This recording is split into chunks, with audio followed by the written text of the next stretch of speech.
Bonsoir mesdames, bonsoir messieurs, ravi de vous retrouver dans notre émission Sportez-vous bien, tous les lundis, 20h45, avec, comme vous le savez déjà, du foot, du basket, du hand, du volley, pratiquement tous les sports. Et puis sur notre plateau, des invités également, que je vais vous présenter tout à l'heure. Mais avec moi pour présenter cette émission, Philippe. Bonsoir Philippe. Bonsoir Clément, en tout cas je suis très content de retrouver le plateau, que pour des raisons pas toujours dépendantes de ma volonté, je m'étais éloigné un petit moment et là je suis très content de revenir. Et puis je vous le disais, des invités sur le plateau, parce que chaque lundi nous invitons un entraîneur de la R1 et puis d'autres entraîneurs, le foot, le basket, le volley. Et ce soir nous recevons Gilles Précard, entraîneur du club Péléen. Bonsoir. Bonsoir, merci de m'avoir invité. À votre côté, Ivan Clio. C'est ça, exactement. Vous êtes venu nous emmener un Clio ce soir, non? Non, même pas. J'ai pas pu passer à la concession avant. En tout cas, merci d'avoir répondu à notre invitation. Vous restez avec nous. On va commencer par le football. Vous savez, c'était la 9e journée en R1. Et nous avons vu pour vous la rencontre entre le Golden Star et les Glands du Lamentin.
Pas du tout, mais vraiment pas du tout. Au contraire, je vous ai dit, samedi, c'est un match, c'était du bonus. Maintenant, effectivement, on a pris une raclée. On a perdu 10-0, c'est vrai, mais on a perdu contre vraiment plus fort que nous. Donc à partir de là, on savait qu'il fallait vite passer à autre chose et que le bonus, il est terminé. Et que maintenant, on sait que c'est notre pain quotidien, c'est le championnat. On savait que le Golden Star, c'est une équipe accrocheuse, on l'a vu, ça a joué très défensif au départ. Ça a mis beaucoup de duels. Maintenant, on a gagné, on est content et au contraire, c'est juste les 4 points qu'on voulait. Mais vraiment, il n'y a pas de séquelles par rapport à samedi dernier. Ça n'a rien à voir. C'est deux championnats, on va dire, ou deux compétitions complètement différentes. Vous êtes de l'avis de Wipernay en disant qu'il n'y a pas eu de séquelles après les 10-0. C'est vrai qu'ils gagnent samedi. En tout cas, ils ont rebondi de belle manière en fait, en s'opposant face au Golden Star.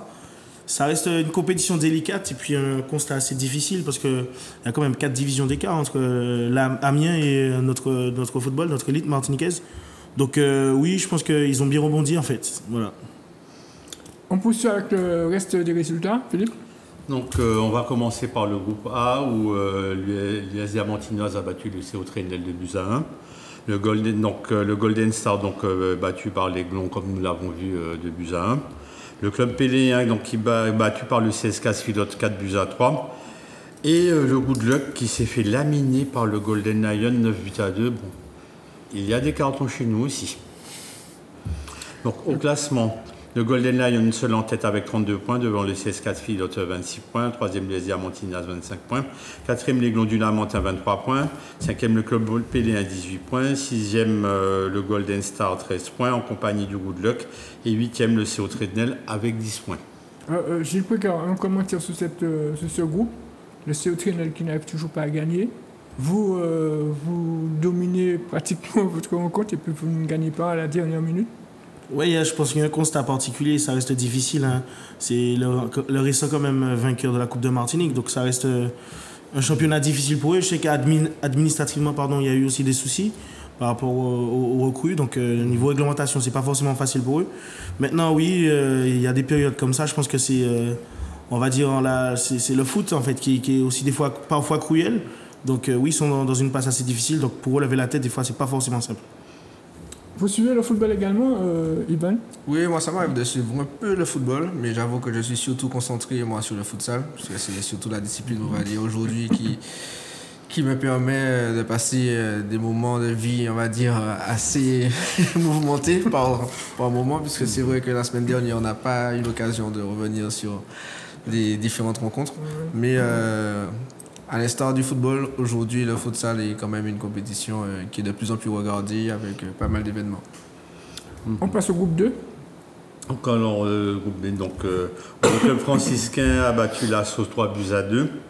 Donc, la Samaritaine s'impose devant le New Club de Buza 1. L'US Robert et le club colonial ne se départagent pas, match nul et vierge 0-0. Et le RC Saint-Joseph domine la CFR Pré sur le score de 2-1. Au classement, le club colonial est en tête avec 26 points, devant le club franciscain 25 points. Troisième, l'Assaut de Saint-Pierre avec 22 points. Quatrième, le New Club avec 21 points. Cinquième, le RC Saint-Joseph 18 points. Sixième, la Samaritaine 17 points. Septième, la CVR Pré 13 points. Et huitième, l'US Robert ferme le classement avec 12 points. Un avis sur ce groupe? C'est un groupe, je pense que c'était le groupe de l'Amont, on l'avait présenté comme ça. Ça reste délicat, il y a des équipes surprises. On va dire que voilà, Samaritaine peut-être pas encore dans le 6 major, voilà le RC Saint-Joseph qui a fait quand même un recrutement assez conséquent, pas forcément dans le 6 major, et même l'US Robert aussi, récent finaliste de Coupe de Martinique. Donc ça reste un peu délicat. Donc je pense que l'Assaut aussi qui surprend tout le monde cette saison, donc est sur une bonne dynamique. Maintenant, même s'il y a la défaite face au club franciscain, ça reste quand même le club franciscain, j'ai envie de dire. Mais en revanche, je pense que c'est un groupe assez compliqué quand même et qui va laisser des traces, quoi. Ok. On passe à la R2. On va passer à la R2, tout à fait. Donc on commence par le groupe A. Donc les VD des Trois-Îlets a battu l'Éclair de Rivière-Salée dans les VD du Sud 3-2. L'Espoir de Saint-Luce et le New Star ne se départagent pas de but partout. Le Sporting Club Lamantinois bat l'Entente Sainte-Anne 1-0. L'Olympique du Marin et le Stade Spiritain ne se départagent pas, score 3 buts partout.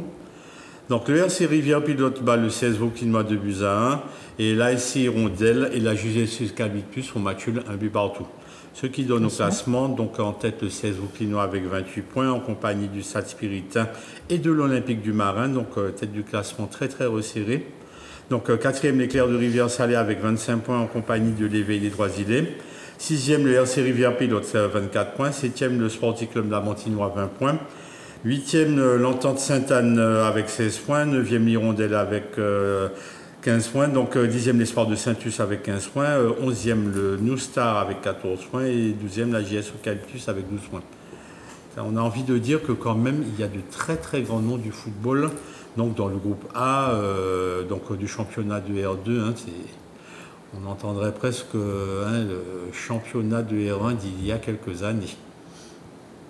On suppose que vous vous intéressez à la R2 puisque vous pouvez puiser des joueurs là-dedans. Pas forcément, je pense que c'est pas forcément le groupe le plus proche de chez moi. Mais effectivement, je pense qu'il y a quand même, comme vous l'avez signalé, des grandes équipes qui ont, comme le RC Rivière Pilote, après tant d'années, se retrouvent en R2, Olympique. Voilà, donc je pense que le Stade Spiritain, ce sont des équipes emblématiques de notre football qui se retrouvent en R2. Donc oui, de temps en temps, on peut trouver des joueurs intéressants. Moi, j'en ai déjà vu pas mal de joueurs intéressants en R2. Maintenant, ça reste délicat des fois, forcément, en fonction de la zone où on se trouve. Peut-être que vous allez en trouver dans le Nord, dans le groupe du Nord. Donnez-nous le résultat, justement. Le Nord qui est aussi très, très intéressant, puisque l'Océanic Club a battu le RC Lorrain 3-1. L'Essor Prétouchotin a été défait à domicile par le Real de Tréartane 2-1. Alors on apprend que la tradition d'invincibilité des Sora à domicile a été légèrement écornée. La Gauloise a battu l'Étendard 2-1. Donc le réveil sportif bat l'US Riveraine 1-0. Comment c'est ce que je vois sur mon papier. Et là, sauf s'il y a erreur. Non, c'est l'US Riveraine qui a battu le réveil sportif. Donc là, je crois qu'il y a une erreur. Et en plus que ce n'est pas du tout compatible avec le classement. On va revenir là-dessus. Donc l'émulation a battu l'Excelsior 2-1 et l'Alisement des Airs a battu l'UJ Monroe 4-1. Parce que bon, c'est d'autant plus pas compatible que l'US Riveraine caracole en tête avec 34 points, devant les Sorts Préchotin 28 points. 3e Real de Tartoine 26 points, 4e Excelsior 25 points, 5e Alisement des Airs 24 points, 6e Émulation 23 points, 7e La Gauloise 22 points, 8e le Réveil Sportif avec 19 points. 9e l'UJ Monroe avec 17 points en compagnie de l'Étendard donc de Bellefontaine. Donc 11e l'Océanique avec 12 points et ferme la marche le RC Lorrain avec 7 points. Et il semble que le RC Lorrain qui a de gros soucis cette année. Oui, c'est vrai qu'ils ont perdu beaucoup de joueurs, ils ont perdu au moins une quinzaine de joueurs, je crois. Mais ce groupe-là vous parle plus. Oui, je suis plus proche, on va dire, de ce groupe. En plus, j'en sors, j'ai envie de dire. Donc il y avait des équipes comme l'AS Mondezès qui était quand même à la lutte à la montée, qui se retrouvent peut-être un peu plus en difficulté.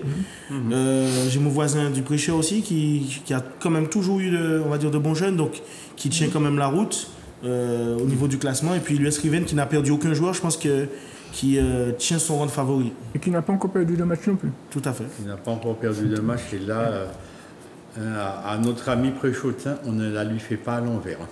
Mais selon mes échos, je pense que l'US Riveraine gagne en fin de match, je crois, sur un penalty dans le temps additionnel. Donc, en tout cas, ils tiennent leur rang, quoi. En tout cas, bon, donc, il y a visiblement eu une erreur de transmission au niveau des papiers. Alors, Gilles Précard, un retour vers l'élite 14 ans après, ça fait quand même plaisir. Oui, ça fait plaisir, ça fait énormément plaisir, j'ai envie de dire, parce que j'ai connu le club en division d'honneur à l'époque. Moi, j'étais enfant. Donc j'ai eu cette chance de voir quand même le club évoluer à ce niveau-là. Et je peux constater que très peu de mes joueurs en fait, dans l'effectif ont connu cette époque que le club vit maintenant, quoi. Cette époque où le club a été en Régional 1. Donc c'est pour dire que l'effectif reste quand même très jeune. Maintenant, après 14 ans, oui, ça fait quand même un moment. Le parcours a été très difficile, j'ai envie de dire. Au niveau des fois de la gestion du groupe, gestion des effectifs, c'est pas forcément simple. Maintenant, on a quand même fait le job, j'ai envie de dire, la saison dernière, en accédant à cette division à cette R1 et surtout, j'ai envie de dire, en obtenant ce titre de champion de Régional 2 aussi, malgré le fait que nous n'étions pas favoris. C'est vrai que vous êtes en compagnie d'un groupe très relevé, le Golden Lion, les Glons, le CESCAS Pilote, le Siamantinoise, le CO Trenel, même si ça ne va pas très bien pour en ce moment. Sur le papier, ça paraissait difficile, mais après 9 journées, vous êtes au milieu de tableau. Ça se passe bien. Ça se passe bien, j'ai envie de dire que ça aurait pu se passer mieux, parce que quand j'analyse quand même mes contre-performances, je pense qu'on mérite des fois mieux, enfin, je pense qu'on doit faire beaucoup mieux. On a les capacités de faire mieux. Maintenant, en fait, je pense que notre jeune effectif manque cruellement d'expérience sur certaines rencontres. Donc, on se met des fois en difficulté sur des situations, j'ai envie de dire, qui ne devraient pas avec un peu plus d'expérience. Maintenant, je pense que là, ça fait partie de l'apprentissage et puis ça fait partie du foot. Donc, je pense que le classement, maintenant, on est à notre place, on est dans notre championnat, on va dire, et que les favoris essaient de se jouer les 3 premières places, mais en tout cas nous je pense qu'on est à notre place et qu'on va essayer de faire tout pour justement bien figurer. Maintenant, si le match doit passer par... Justement, ma question est quels étaient les objectifs du club?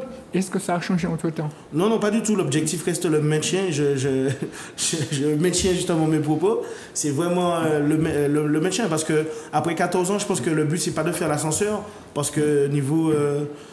j'ai envie de dire, mental, ça peut quand même être dur pour l'équipe, mettre tant d'efforts et puis juste en une année briser tout ce travail, j'ai envie de dire. Donc je pense qu'on ne va pas se tromper d'objectif, on va vraiment rester sur le maintien et on va s'atteler justement à réussir nos objectifs, à atteindre nos objectifs. Donc quand même, le club péléen qui est héritier d'une très très très longue histoire, comment vous vous inscrivez personnellement donc, dans cette grande histoire de grand club? J'aime pas trop parler de moi de point de vue personnel, mais pour la question, je vais quand même répondre. Je suis quand même issu de la commune, j'ai envie de dire. En fait, je suis un Péléen de naissance, donc j'ai tout fait mes classes au Mont-Rouge. Donc maintenant, je suis quand même fier de faire partie de cette aventure. Puis, quand même heureux de travailler avec un staff relativement jeune, j'ai envie de dire. Donc, pour les citer, donc DJ Bernabé, joueur, qui est justement entraîneur-joueur, et Stéphane Saban, ancien joueur du club, qui a fait les beaux jours du club. Donc, ce staff, maintenant, on va dire, est en adéquation avec ce qu'on veut mettre en place et ce que le comité souhaite mettre en place. Donc, maintenant, on est dans nos objectifs, en fait, de maintien.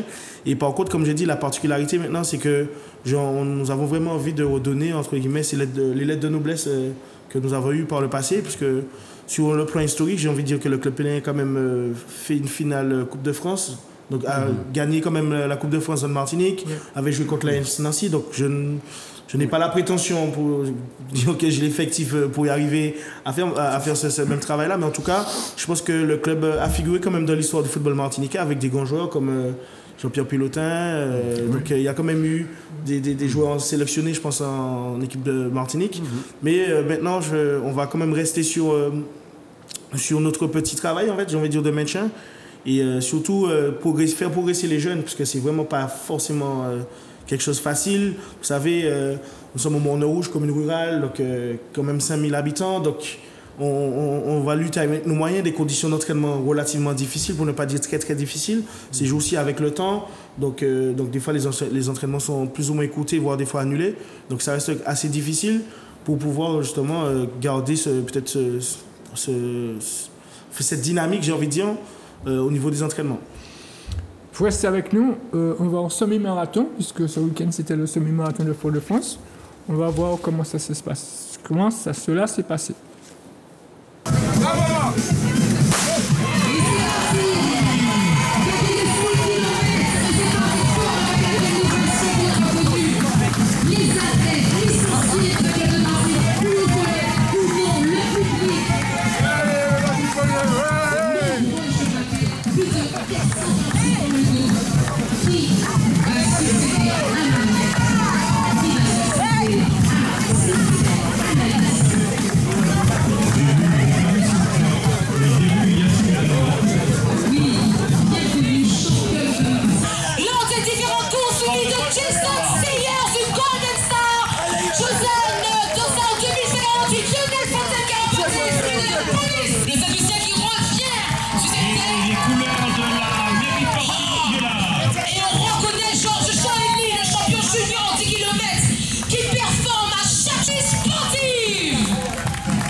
Mesdames et messieurs,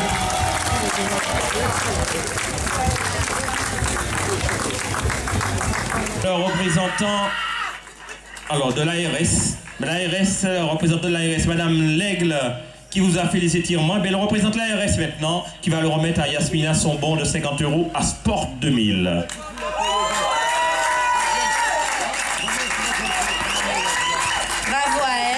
Je la connais, elle est très très sportive. Donc Et le bon sera remis par Madame...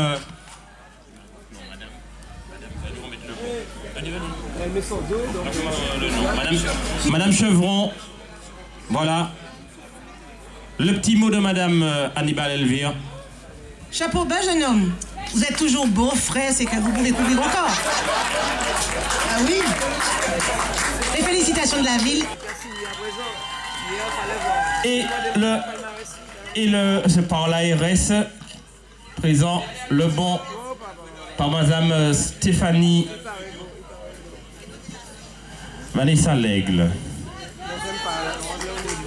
Et un bon de 100 € du goal de l'ARS du Sport 2000. On les applaudit bien fort. Un petit mot, Monsieur Toussaint et Cécilia Maubuchon. On se comprend, oui ou pas? Oui. Hein? Bon, il comprend, parfait. Donc au nom du maire de Fort-de-France, je te remets ce trophée qui vient féliciter le premier de ce semi-marathon de Fort-de-France. Merci beaucoup pour ta participation. Encore des applaudissements pour le premier. C'était quel temps? Ah oui, alors la mutuelle nationale territoriale représentée par Marie-Céline Dagobert. Bah yo bel homme, mais je te regarde des trucs bleus. Marathon. Et puis on va garder les 3 hommes pour la photo du semi-marathon. Ok, thank you a lot, thank you. Voilà, donc c'était le semi-marathon de la ville de Fort-de-France. Ça vous arrive de courir le semi-marathon Non? Alors moi, c'est vrai qu'il y a quelques années, j'ai eu l'occasion de faire le Jouvet. Mais le semi-marathon, non, on va dire qu'il faut laisser à César ce qui appartient à César. Moi, c'est le football, le futsal. Et la course à pied, c'est une discipline vraiment très difficile. Et franchement, respect à tous ceux qui courent le semi-marathon. Et même le Jouvet d'ailleurs. C'est vrai. Gilles? Non, pas du tout, c'est vraiment pas mon truc. Je pense que j'apprécie de voir justement cette discipline. Par contre, puisque au Monde Rouge, comme on a quand même un club qui était vraiment dévoué à l'athlétisme, j'ai envie de dire maintenant. Donc ouais, je préfère suivre quand même. Alors, on revient avec vous, Yvan Clio, c'est le trésorier du FC Floréal. Exactement. Comment ça porte le FC Floréal au futsal? Alors, il faut savoir que le FC Floréal, donc, c'est un club qui vient de la ville de Gaudissart. Donc, c'est un des quartiers populaires de la ville de Fort-de-France. Le FC Floréal a à ce jour un palmarès de 2 titres de champion de Martinique. Et en fait, le FC Floréal, malheureusement, a dû avoir une petite période de crue à cause du Covid, puisque, comme on le sait, toutes les activités en salle étaient arrêtées pendant un certain temps. Donc, on avait pris la décision de se mettre en retrait. Donc, durant les 2 dernières années, nous étions absents. Et nous avons décidé, pour cette année, de revenir justement sur la scène du futsal martiniquais, puisque pour nous, il est important non seulement de mettre en avant le futsal, donc à travers les qualités de nos jeunes aujourd'hui en Martinique, mais aussi de pouvoir prouver qu'on peut faire de l'insertion, de pouvoir prouver que l'insertion, quand je parle d'insertion, c'est pas seulement au niveau des jeunes, hein, c'est aussi au niveau de tous ceux dans la société qui peuvent avoir des difficultés. On a une discipline qui est connue de tous en réalité, puisqu'on ne va pas se mentir, hein, tout jeune, tout le monde jouait un petit peu ce qu'on appelait les couloirs, ou alors des 3-3, des 4-4, en bas de la cité ou sur le terrain d'à côté. Donc finalement, tout le monde a un petit peu pratiqué le futsal, mais c'est vrai qu'aujourd'hui, pouvoir faire cette discipline en Martinique qui a moins de 10 ans en réalité, c'est une réelle opportunité pour tous ceux qui peuvent la pratiquer. Et puis pour nous, en tant que FC Floréal, Gladiator, du nom complet, c'est important de pouvoir montrer que nous sommes revenus et nous ne sommes pas revenus juste pour faire de la figuration. Alors, est-ce que le futsal a sa place dans le sport martiniquais à ce moment? Alors évidemment, le futsal a une place à part entière dans toutes les disciplines sportives martiniquaises. Après, on souffre d'un manque de connaissances, on va dire, du grand public, même si c'est vrai qu'il y a de plus en plus de personnes qui viennent dans les stades, enfin dans les stadiums, dans les halls. On a quelques compétitions, on va dire, pendant les grandes vacances qui permettent de rameuter un peu plus de monde pour pouvoir faire connaître la discipline. Mais après, c'est vrai que même au niveau de l'Hexagone, aujourd'hui, le futsal, c'est considéré comme une discipline amateur. Donc, dans d'autres pays, ce sont des disciplines... En fait, c'est une discipline professionnelle, pardon. Donc, aujourd'hui, ça a sa place à part entière. Mais c'est vrai qu'il faut encore continuer à diffuser, à publier, à en parler. Parce que ça reste vraiment à la portée de tous. puisque aujourd'hui, ce n'est pas juste une question de qualité athlétique, mais c'est aussi une question d'intelligence et puis de pouvoir bien se positionner sur le terrain. Au-delà du foot à 11, où effectivement il y a beaucoup plus de courses, au niveau du futsal, c'est des courses à haute intensité avec des changements illimités. Donc c'est vrai que ça permet à tout un chacun de pouvoir faire le sport tous les dimanches et puis aux entraînements la semaine, etc. Alors, vous avez parlé du foot à 11. Est-ce que cela est un handicap pour vous d'avoir des joueurs qui jouent au futsal et au foot à 11? Alors c'est vrai que la réglementation a changé plus particulièrement cette année, puisqu'il faut savoir que dans le futsal, on a une difficulté de pouvoir faire évoluer les joueurs de foot à 11 parce que nous sommes limités à 3 joueurs de foot à 11 sur une feuille de match.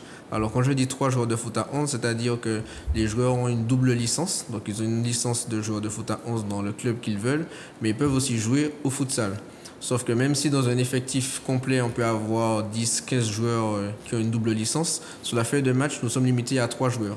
Donc par rapport à cette spécificité, ça nous oblige aussi à créer justement un engouement autour des simples licenciés, donc ceux qui ne pratiquent que la discipline du futsal ou alors d'autres disciplines sportives comme le hand ou autre chose. Mais au niveau de football, futsal, c'est vrai que c'est difficile aujourd'hui de pouvoir concilier les deux. Alors on va dire que nous sommes obligés de faire des choix. Mais en tant que FC Floria Gladiator, nous on essaie de faire tourner, on essaie de ne pas faire toujours jouer les mêmes pour justement permettre à chacun de pouvoir s'exprimer et puis à chacun de pouvoir ressentir la victoire en fait finalement au bout de la journée et puis nous l'espérons à la fin de la saison. Alors Gilles, on sait que le Moulin Rouge avait une équipe de futsal également. Est-ce que pour vous c'est un handicap d'avoir des joueurs au futsal et au foot à 11? Je suis étant un amateur de football, j'ai envie de dire non, puisque on va dire que ça permet aussi à nos jeunes joueurs et à nos joueurs de s'exprimer, de sortir peut-être aussi de la console. Donc j'ai envie de dire non, mais par contre, de point de vue d'entraîneur, je pense que ça peut être des fois un peu un facteur limitant, parce que des fois, il n'y a pas forcément les bons temps de repos. Donc c'est pas forcément évident, mais en tout cas, je pense que c'est une discipline qui peut, pour moi, qui devrait plus être tournée, j'ai envie de dire, vers les jeunes. Parce que techniquement, ça permet une énorme progression. Je pense que tu ne vas pas me contredire. Absolument. Pour nos joueurs. Donc je pense que nos jeunes joueurs devraient peut-être plus s'y atteler en fait, à jouer au futsal, pratiquer le futsal. Parce que je pense que je ne suis pas le seul à constater qu'il y a de moins en moins entre guillemets, de souhaits. Et c'est ça pour moi qui permet de développer quand même pas mal de qualités intrinsèques du joueur. C'est vrai, c'est comme pour le volley, il est préférable de faire du beach volley pouvoir faire du volley en salle. C'est pratiquement presque la même chose. Ivan, quels sont les objectifs du club de cette saison? Alors aujourd'hui, nous n'allons pas nous cacher. Nos objectifs, l'objectif principal, c'est clairement d'arriver au bout de la saison avec le titre de champion de Martinique. C'est-à-dire que, comme je le disais tout à l'heure, nous sommes revenus sur la scène du futsal, nous ne sommes pas venus faire de la figuration. Donc déjà, ça a été très difficile de reconstruire notre effectif, puisque comme je le disais, pendant 2 ans, nous avons été absents, mais pendant ces 2 ans-là, nous avons des joueurs qui sont partis vers différents clubs de Martinique de futsal, et même de foot à 11. Donc du coup, en revenant justement sur la scène, nous avons des joueurs qui ne pouvaient plus forcément jouer parce qu'ils étaient déjà double licenciés. Et même les joueurs que nous avions qui nous permettaient de former un effectif très fort il y a 2 ans, 3 ans de ça, soit avec l'âge ne peuvent plus se permettre de faire du foot à 11, du futsal parce que les appuis peuvent parfois être très difficiles. Et puis parce que tout simplement la vie fait qu'ils ne sont plus forcément disponibles. Alors aujourd'hui, nous revenons avec un nouvel effectif, avec des joueurs cadres, c'est vrai, mais aussi avec des intentions qui n'ont pas changé. Donc l'objectif, c'est de reprendre ce titre de champion de Martinique. En parallèle, nous avons la Coupe de Martinique qui nous fait défaut, on ne va pas se le cacher. Donc c'est aussi de pouvoir obtenir ce premier titre et après pouvoir développer le futsal martiniquais à travers la région Caraïbes, mais aussi au niveau national, puisque c'est vrai que nous avons déjà remporté des confrontations contre les clubs de Guadeloupe, qui eux sont présents sur la scène du futsal depuis de nombreuses années. Donc c'est vrai qu'il y a 3-4 ans de ça, nous avons été rencontrés et gagné des tournois en Guadeloupe. Donc c'est ça en fait, c'est revenir, recréer ce dynamisme qui a fait du FC Floria un club respecté en Martinique et faire du FC Floria Gladiator un club qui sera respecté dans la région et au niveau national. C'est vrai qu'il y a 3 ans de cela, il y avait 16 équipes en compétition et là on remarque qu'il y a quoi, une dizaine? Qu'est-ce qui s'est passé? Ben, c'est le Covid. Je vais pas vous mentir, c'est le Covid. Le Covid a eu un effet dévastateur aujourd'hui au niveau du futsal, puisque ça a été très difficile de demander, en tout cas de proposer aux joueurs de revenir vers du futsal alors qu'ils avaient pris d'autres habitudes avec du foot à 11 ou vers d'autres disciplines sportives, tout simplement. Et quand on voit qu'on passe de 16 équipes, parce qu'il y avait un réel engouement, on avait des stadiums qui étaient pleins, on pouvait se permettre de faire des réelles manifestations autour du futsal.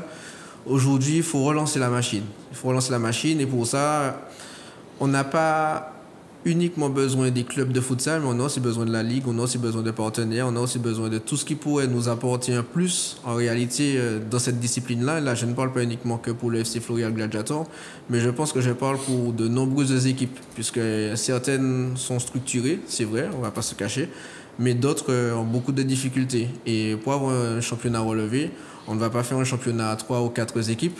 L'objectif, c'est de vraiment faire un championnat avec plusieurs équipes, avec des confrontations qui, tous les week-ends, nous permettent d'avoir de l'intensité, puisque malheureusement, il y a des différences de niveau qui existent. Mais pour moi, c'est important de réussir à jauger le tout et de ramener tout le monde vers le haut.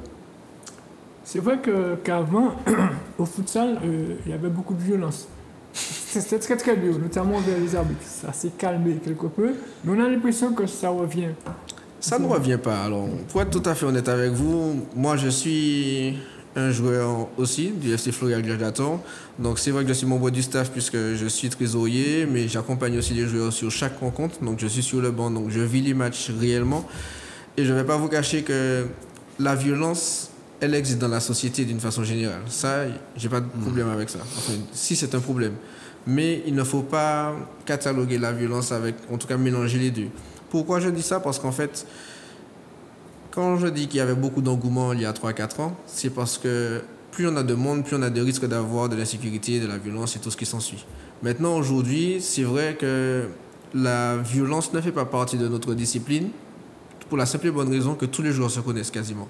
Donc, quand les esprits s'échauffent, comme on a pu le voir, c'est vrai, il y a 10 jours de ça, ce n'est pas avec un mauvais esprit, mais plutôt parce qu'en fait, on a envie de gagner. En fait, nous sommes des compétiteurs. Et en tant que compétiteurs, on n'a juste pas envie de perdre. Et là où il y a parfois des rapports qui sont difficiles envers les arbitres, c'est tout simplement parce que les arbitres aujourd'hui ne bénéficient pas d'une réelle formation futsal. Et c'est là où je veux en venir, parce qu'en fait, la violence ne vient pas du fait que les joueurs s'emportent à travers des moments où ils perdent leurs moyens. Non, c'est parce qu'en réalité, il y a une réelle difficulté à mettre en place une vraie formation de l'arbitrage, aussi bien sur le terrain que sur la table, qui font que parfois, il y a des petites erreurs qui sont humaines, on ne va pas se le cacher. Et ces petites erreurs-là peuvent faire monter en pression des matchs qui pourraient être maîtrisés bien avant cela.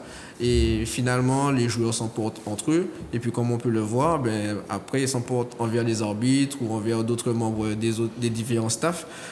Mais avant tout, je pense qu'il faudrait pouvoir redéfinir les règles, les limites de chacun. Parce que parfois, il y a des arbitres qui ont, on va dire, cette crainte de mettre un carton jaune ou un carton rouge parce qu'en fait, ça peut dégénérer.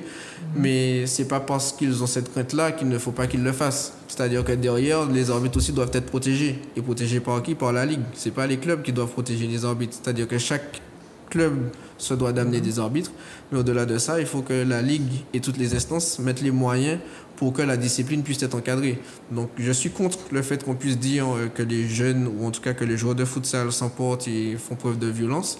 Parce qu'en réalité, à la fin des matchs, on se retrouve tous au niveau du hall à boire des jus, des coca. On va rester sur des boissons soft. Donc, ou en tout cas, à se retrouver à manger des sandwichs. Parce qu'en fait, on est une vraie grande famille au niveau du futsal, même si pendant le match, il y a une très forte intensité. Après, on se rejoint et on est tous ensemble, en fait. Vous restez avec nous. On poursuit avec le hand, avec les résultats, Philippe. Donc en handball, on va commencer par les dames. Donc en pré-national dames, l'Aiglon a battu l'entente Club Péréen Carbet 35-32, comme quoi le Club Péréen existe aussi en handball. Donc l'entente MEJ a battu le Giraudoux 35-24. Le Réveil Sportif a été battu par l'Arsenal du Robert, donc 27-21. Donc le TS Francis Coin a été défait par l'Étoile de Gondo 25-16. La SC Ducos et le Club Sport ont fait match le 15 buts partout. Et le match entre l'Entente Citron-Trenel et Lionnage a été reporté. Ce qui donne au classement donc l'Arsenal, grand club historique du handball féminin, donc en tête avec 30 points, devant le Réveil Sportif 26 points en compagnie de l'Entente MEG. Donc 4e MUG Redoute avec 24 points, 5e l'Étoile de Gondot avec 22 points, 6e l'Aiglon avec 20 points, 7e le Club Sport avec 18 points, 8e l'ASC Ducos avec 18 points également, 9e l'Entente de Club Péléen Carbet avec 17 points, 10e le Club de TS Franciscain avec 15 points, 11e l'Entente Citron Tivoli avec 11 points et ferme la marche le Lionnage de Pelletier avec 9 petits points. Donc chez les messieurs, donc le Foirier Rural de Roche-Carrière, la nouvelle équipe surprise du championnat, donc a été battue par le Handball Club Pilotin 27-23. Le TS Franciscain a été battu par l'Étoile de Gondot 35-15. Donc l'ASC Ducos a été également battu à domicile par le Club Sport 24-19. La Gauloise a été également battue à domicile par l'UJ Redoute 34-35. Le SC Citron a battu le Sporting Club Lamantinois 38-21. Et le Réveil Sportif a battu l'Espoir de Floréal 32-21. C'était une journée, il valait mieux ne pas recevoir. Donc en tête, Étoile de Gondot avec 28 points en compagnie de l'USC Citron. 3e le Club Sport avec 24 points. 4e l'AS Ducos avec 22 points. 5e le Réveil Sportif 21 points en compagnie de la Gauloise de Trinité. 7e le Sport de Foréal avec 20 points. 8e le FR Roche-Carré avec 19 points. 9e le Sporting Club Lamantinois avec 16 points en compagnie de l'UJ Redoute. 11e le Handball Club Pilotin avec 14 points. Et ferme la marche le TS Franciscain avec 10 petits points. Et voilà tous les résultats du handball du week-end. Merci mon ami. On continue avec le basket. Oui, le basket où se tenaient donc les finales de la zone locale pour la Coupe de France. Finale qui se tenait au Hall des Sports Cédric Sorindo de Trinité. Donc le Golden Star était présent aussi bien chez les dames que chez les messieurs, mais a connu des fortunes diverses.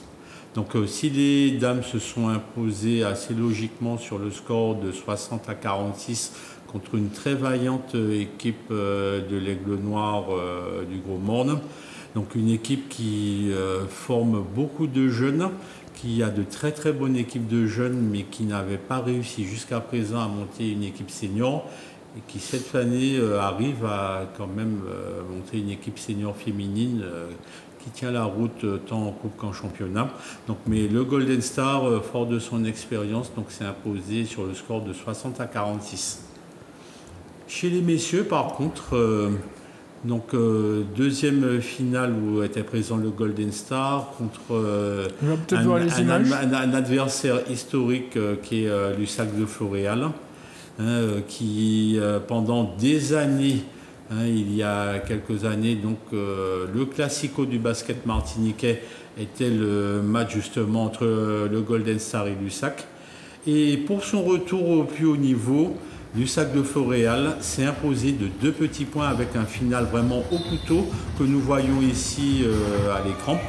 L'USAC de Floréal s'est imposé sur le tout petit score de petit écart de 68-66, après vraiment un final qui a été extrêmement haletant. Ok. C'est pour le champion après. Alors la finale locale de la Coupe de France va donner la finale régionale qui va se tenir en Martinique samedi prochain 3 décembre. Chez les dames, le Golden Star sera confronté au BMBC de Guadeloupe, et chez les messieurs, l'USAC aura la très très redoutable tâche d'affronter l'Étoile de l'Ouest, le DO, qui est un petit peu la bête morte du basket martiniquais depuis une dizaine d'années. Le DO qui est une très très redoutable machine de guerre, qui a déjà battu la Gauloise de Trinité, qui a déjà battu le Golden Star, qui a déjà battu l'USAC, et qui sera de nouveau confronté à l'USAC. Redoutable machine de guerre qui concentre non seulement les meilleurs joueurs guadeloupéens, mais quelques très très bons joueurs martiniquais également.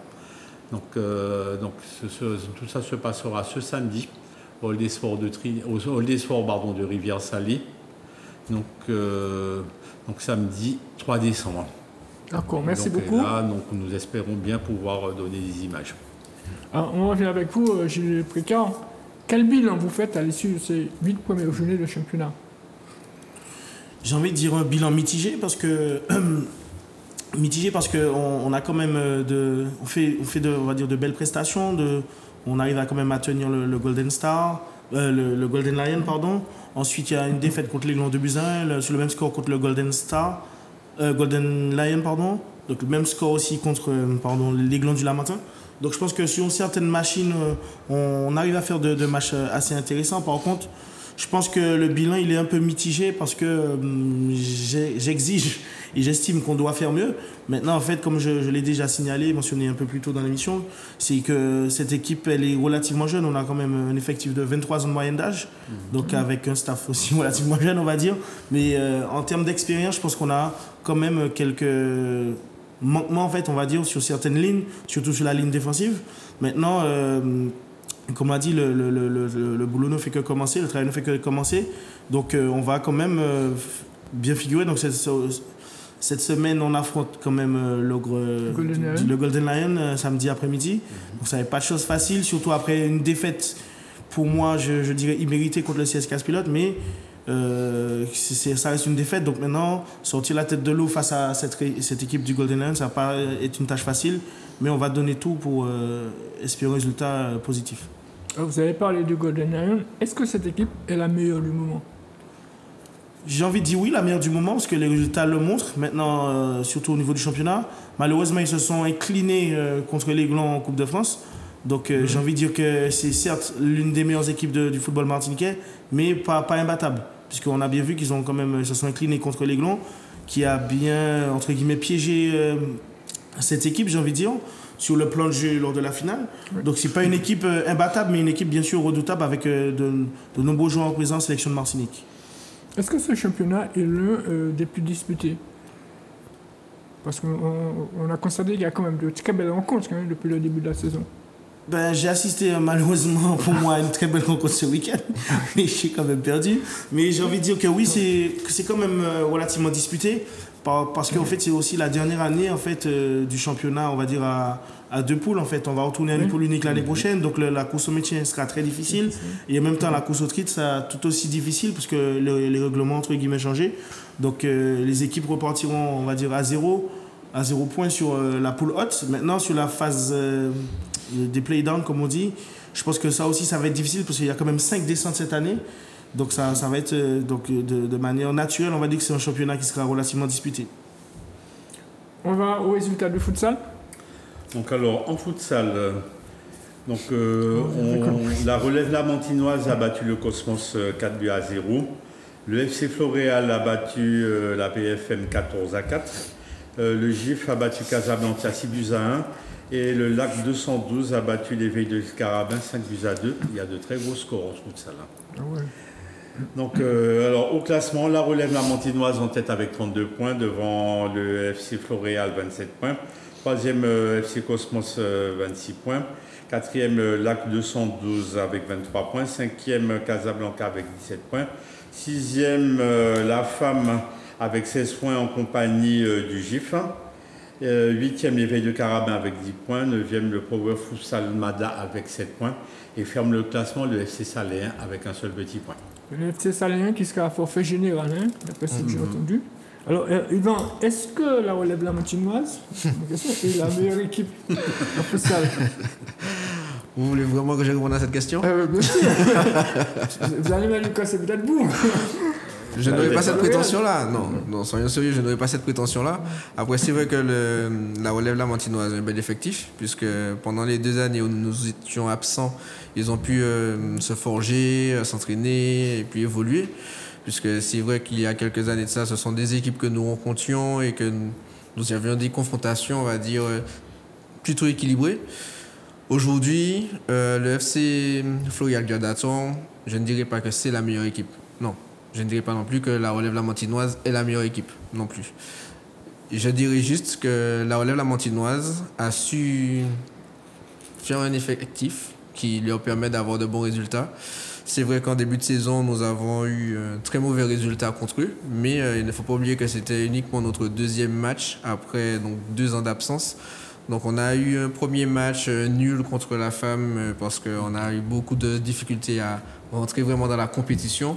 Après on a perdu contre la Relève-la-Mantinoise, mais depuis nous sommes sur une série de victoires, notamment contre le Cosmos ou alors contre l'AC 212, qui sont des équipes aussi très redoutables du championnat de Martinique. C'est vrai que le temps qui nous est imparti est presque arrivé. Philippe, rapidement, les résultats du volley. Bien sûr. Donc le Star Ball Club a battu donc, la mairie sportive 3-7-0 au Saint-Esprit.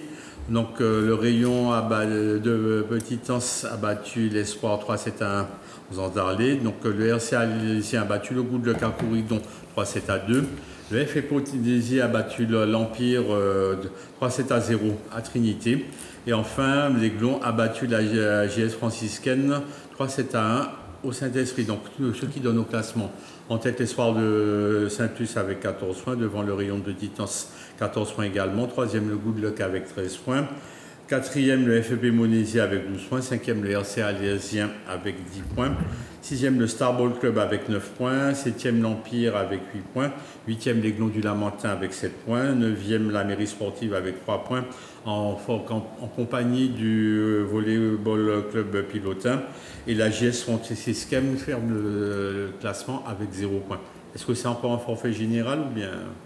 Non, pas du tout. Donnez-nous le programme de la Coupe de Martinique. Donc, le programme, les demi-finales de la Coupe sont prévues le 8 et 9 décembre qui viennent. Donc chez les filles, les demi-finales vont opposer d'une part le FEP Mosissi au rayon de Petitance, d'autre part l'Espoir de Saint-Luc au Star Ball Club. Chez les messieurs, le RCA Lésien sera confronté à l'Espoir de Saint-Luc et le Good Luck au rayon de Petitance. Et voilà les résultats pour le volleyball. Rapidement, messieurs, on est en pleine Coupe du Monde. Comment ça se passe pour vous? Quels sont vos favoris? Pour des raisons professionnelles, déjà, j'ai du mal à voir certaines équipes jouer. Mais moi, je pense que mon plus gros favori, c'est bien sûr par rapport à l'effectif, je pense que ça reste l'équipe du Brésil. Je suis un supporter brésilien, donc je pense que c'est le Brésil. Maintenant, je pense qu'il y a pas mal d'équipes qui vont tirer leur épingle du jeu. Donc l'Espagne qui joue pour du un beau football. Donc maintenant, à voir contre une adversité un peu plus relevée. Qui voyez-vous dans le carré final? Le Brésil en tout cas. Non, parmi les 4. Les 4, mais après, j'ai pas forcément la connaissance du tableau, mais je pense qu'il faudra compter sur une équipe comme l'Espagne, le Brésil, l'équipe de France aussi, qui fait quand même partie des tenants du titre. Donc, je pense qu'il faudra peut-être compter sur l'équipe de France. Et on va voir j'espère, une petite surprise, donc on verra laquelle. Alors pour moi c'est un peu pareil par rapport aux conditions professionnelles, mais la Coupe du Monde ça reste un événement que j'essaie de suivre. Pour moi le Brésil effectivement fait partie des favoris avec l'Espagne et la France que je placerai quand même au-dessus par rapport à mon homologue. Mais sincèrement c'est une belle compétition malgré tout ce qu'il y a autour. Je respecte aussi parce que c'est vrai qu'on ne parle pas souvent de ces conditions-là. Mais j'espère voir en tout cas dans le carré final la France, le Brésil et puis l'Espagne et on verra bien qui va remporter le titre cette année. Je pensais que vous allez me dire le Sénégal, parce que vous avez... Oui, parce que c'est un petit clin d'œil en fait aux équipes africaines, notamment aujourd'hui où en fait elles ont fait une très belle prestation et en fait on a souvent tendance à les mettre à gauche comme on dit chez nous, alors qu'elles produisent du beau jeu. On a vu de très beaux buts notamment au Cameroun aujourd'hui et c'est vrai que demain il y a le Sénégal qui va jouer son deuxième match, mais en tout cas Ghana, Cameroun, Sénégal, les équipes subsahariennes déjà sont très belles à voir jouer et puis après les équipes maghrébines tout aussi belles, donc franchement super. Alors, il est notoire que moi, j'ai un gros poil de 20 ans que je veux guérir cette année. Donc, au bout tout le monde va déduire que 20 ans, ça remonte à 2002 et la dernière victoire de la Seleção avec Ronaldo et Ronaldinho.